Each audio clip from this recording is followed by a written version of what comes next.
Bonjour à toutes et à tous, on commence cette revue de presse en Espagne. Les médias du pays réagissent fortement au tirage des huitièmes de finale des compétitions européennes. En Ligue des Champions, Chelsea affrontera le Real Madrid et Manchester City devra passer l'Atlético de Madrid. Les vainqueurs de ces deux matchs se retrouveront en demi-finale. On pourrait donc avoir un derby de Madrid en demi de C1. Oui, c'est possible, titre à ce matin. Surtout que par conséquent, si cette demi-finale a lieu, il y aura forcément une équipe madrilène en finale au Stade de France. En Catalogne, on rêve d'Europa League. Cette compétition est à ne pas manquer pour le Mediasport. Le FC Barcelone sera confronté à l'Eintracht Francfort en 8ème d'Europa League. Un tirage plus qu'abordable pour Mundo Deportivo qui met en avant l'équipe allemande sur sa une ce matin. Ce qui semble moins atteignable pour les Blaugrana, c'est la signature de Haaland. Dans un entretien accordé au quotidien catalan, le vice-président du Barça, Rafa Juste, a reconnu que la signature du Norvégien est très compliquée et a assuré qu'ils ne feront de folie pour personne. Mais attention, il a rappelé qu'il n'a jamais dit qu'il est irréalisable, car le monde du football est plein de rebondissements. La saga Haaland n'est pas prête de prendre fin au Barça. En Ligue 1, hier soir, on a eu le droit à un choc entre deux équipes luttant pour le maintien en Ligue 1. La S Saint-Etienne recevait l'Estac dans un Geoffroy Guichard au rendez-vous. Les Verts n'avaient concédé qu'une seule défaite sur leurs 6 derniers matchs, c'était face au PSG fin février, leur permettant ainsi de se donner de l'air et quitter momentanément la zone rouge. Les Aubois restaient sur 2 succès consécutifs face à Nantes et à Bordeaux, un concurrent direct. Le vainqueur de ce duel de bas de tableau avait donc l'occasion de distancer les autres prétendants au maintien.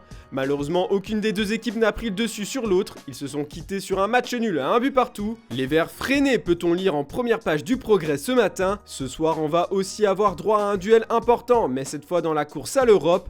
Nantes reçoit Lille, champion en titre. Si vous pensez que les Canaries vont battre les Dogs, la cote est de 3. Si vous pensez au contraire que Lille ne va encaisser aucun but et gagner, la cote est de 3,75. Et la cote de Hatem Ben Arfa buteur est de 3,70. En plus, avec notre partenaire TheBet et le code FMX2, votre dépôt est doublé. Si vous déposez 100 €, vous allez donc pouvoir jouer avec 200 €. Le lien est en top des commentaires. Depuis plusieurs semaines et surtout depuis la défaite contre le Real Madrid, les recrues phares du PSG sont pointés du doigt par les supporters. Ils sont vivement critiqués, Messi n'y échappe pas, lié au PSG jusqu'en 2023, plus une année en option, l'Argentin a décidé de rester en France la saison prochaine malgré l'ouragan qui frappe le PSG. Selon Marca, il n'a pas été contacté par la direction des Blaugrana pour revenir en Catalogne, comme cela avait pu être dit. La Pulga veut remporter la Ligue des Champions avec les Rouges et Bleus et est certain que le club de la capitale peut le mettre au niveau pour remporter la prochaine Coupe du Monde. Un autre de ses coéquipiers a annoncé sur le départ à trancher pour son avenir, c'est Sergio Ramos. Proche d'un retour dans le groupe, l'Espagnol entend pour le moment respecter le contrat qui le lie au PSG jusqu'en 2023, annonce l'équipe. On va parler du cas d'un joueur allemand maintenant, Antonio Rüdiger. Le défenseur de Chelsea fait la une de la Gazzetta dello Sport ce matin, et pour cause, la Juve compte bien faire de lui son grand atout défensif la saison prochaine.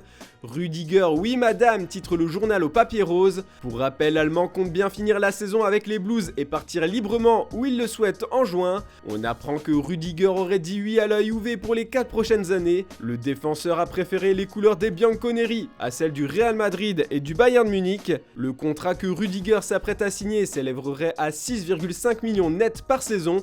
Chelsea avait investi 35 millions d'euros pour s'offrir ses services en 2017. En parlant des Blues, ça y est, on connaît les 4 potentiels prochains propriétaires de Chelsea.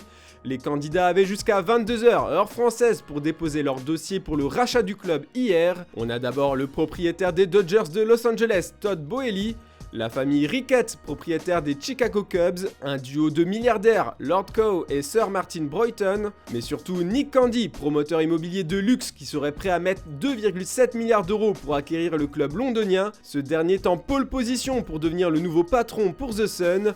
Dépenser, dépenser, dépenser, titre le tabloïd ce matin. Dans une interview accordée aux médias anglais, il a assuré vouloir mettre les supporters au cœur et au centre du club avec un rôle dans le conseil d'administration et le processus décisionnel. En tout cas, le prochain propriétaire, peu importe son nom, pourra compter sur Thomas Tuchel. Le coach des Blues a assuré en conférence de presse vouloir rester le manager du club, peu importe le futur. Je suis ici pour rester, titre le Daily Mirror. Le tacticien allemand a expliqué vouloir que la vente se fasse le plus rapidement possible pour calmer et clarifier la situation. Je ne peux pas toucher à ça, titre le Daily Star avec une photo de Tuchel, la main sur le cœur. Ces déclarations, c'est un coup de massue sur la tête de Manchester United. Les Red Devils avaient fait de Tuchel l'un de leurs favoris pour reprendre les rênes de leur vestiaire la saison prochaine. Ils comptaient énormément sur le chaos qui régnait à Chelsea pour le convaincre.